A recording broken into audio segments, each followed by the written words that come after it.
This is Bhagyashree Ghosh, an educator on Unacademy. Welcome to Unacademy. Do subscribe to Unacademy channel, like it and share it among your friends. You can also download the Unacademy learning app from Google Play Store so that you can get more cool courses like this on that. So, what is the topic for today? Essentials of business communication, and it is the second part. In this topic, you're going to get an idea of communication medium, verbal communication, non-verbal communication, and lots more. So, stay tuned, subscribe, like, and enjoy. Hey guys, welcome to the second lecture of the Essentials of Communication chapter. This lecture is presented by me, Bhagyashree Ghosh. You can know more about me on this slide and follow me on this link. So, the contents of today's lecture are communication media. We are going to understand this. Okay, then we will be seeing verbal communication, under which we will be seeing what is oral communication, its merits and demerits, written communication, again its merits and demerits, and we will see what is non-verbal communication and some forms and examples of non-verbal communication. So, let's get started. Communication media. See, communication media is what? It is what? It is a medium through which the communication is made in any organization, whether it is formal or informal. We are not talking about formal, informal. We are just talking about by which medium you are sending a message to someone else. So that is communication medium. Okay, so now the means of communication or the media of communication can be broadly classified into verbal media and non-verbal media. Verbal can be further classified as oral and written. Okay, and non-verbal are those which are either being presented by the body or it is being talked in sign language. Sign language again can be audio audio signs also and visual signs also.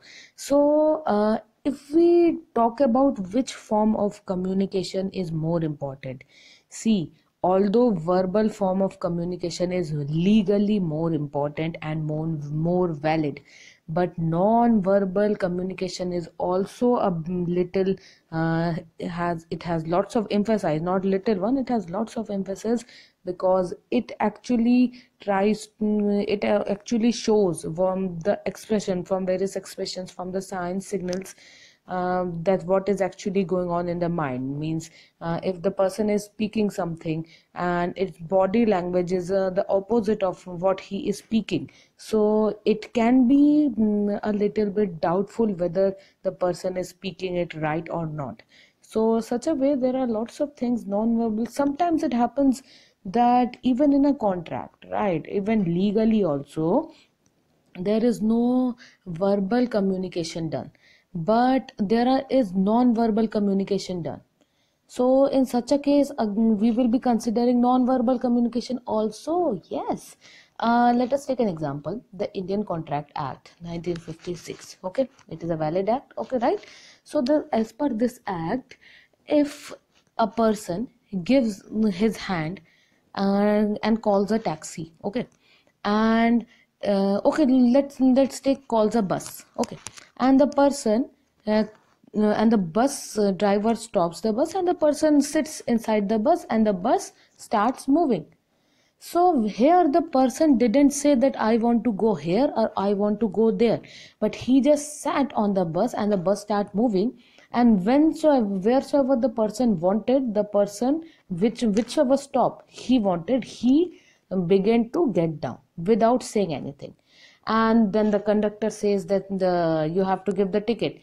No, the previous person cannot say that I have not said that I am going to reach in the station. Why should I pay you for the ticket? No, this is not possible. This is wrong, because the person, although he has not said anything, although that person has not said anything, the driver and the conductor have not asked where you are going, but still the language was from sign language, or we can say the body language, all was the proof that they were entered into a legal contract. And if the person don't pay the money for the ticket, then that person can be sued, that person can be sent to jail or can be penalized whatsoever. So this is a legal example which says that non-verbal communication are also very important. So what is this verbal communication? Verbal communication are of two types, as we saw oral and written. There was a graph there in the study material. It shows that how much effective a communication is. Most of the time it has seen that 9% of only the 9% of written communication are effective, and while speaking the message is clear is 30%, while listening the message is clear, this is 45%, and reading is 16%. Just it. Now, what is oral communication? We all know this is face-to-face communication between two people, or two or more than whatsoever way. Benefits are this, disadvantages are this. Again, the benefits will be like the people will be able to better understand what it is. Then they will be able to observe the facial expression, and they will be able to observe the non-verbal communication, and they will be able, the tone of voice they use, the gesture, the posture they use, and these all things create an additional impact over the conveying of the message. So that's why oral communication is beneficial in this way, because all these things cannot be there in a written message. But the disadvantage, shortcomings are that sometimes the communication is incorrect, sometimes it is not spontaneous, or sometimes all the due reasons cannot be given, or sometimes the communication is misunderstood. So in such a case, this can lead to disaster also. So oral communication has such kind of disadvantages also. Now, written communication. Again, written communication, we all know, through letterheads, through messages, written messages, electronic form can be used. Again, the benefits and limitations. Okay, benefits will be better for complex and difficult subjects. Okay, then it will be better for keeping the records of the message. If you want to keep the record that, see, we have submitted, we have given this message, whatsoever, blah, blah. So we can just, the written communication is the best way in this.